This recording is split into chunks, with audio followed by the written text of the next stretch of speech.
Paalam, mahal naming Lola Aida. Mahal naming Lola Aida, sa yakap mo, ako unang natutong magmahal. Sa mga kamay mong mahinahon, ako'y iyong inarugat inalalayan. Mula sa aking pagkasilang, hanggang sa ako'y lumaking munting bata, ikaw ang naging ilaw, gabay, at aking ina sa lahat ng oras. Ngayon, ang iyong tinig ay tahimik na. Ngunit ang iyong alaalay humuhuni sa aming puso. Ang bawat halakhak mo'y hangin na dumadampi. Ang bawat haplos mo'y alaala ng pag-ibig na walang kapantay. Sa edad mong 86, natapos na ang iyong pakikibaka. Wala ka ng sakit, wala ng luha. Payapa ka na, Lola, kapiling si Lolo Mati sa kalangitan.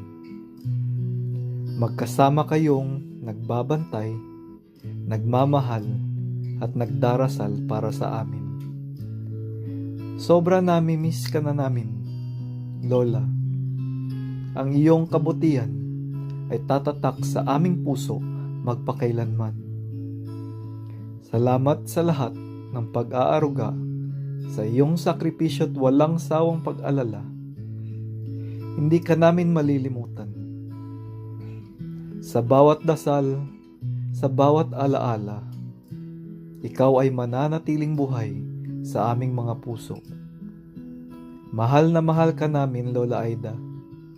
Hanggang sa muli nating pagkikita sa piling ng may kapal. Panginoon naming Diyos, ibinabalik namin sa inyo ang aming mahal na si Lola Aida, na buong buhay ay nagmahal, nag-alaga, at nagbigay inspirasyon.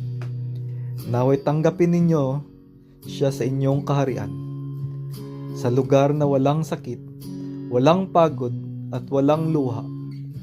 Pagkalooban ninyo siya ng walang hanggan kapahingahan, at liwanagan ng inyong ilaw ang kanyang landas sa langit. Amen.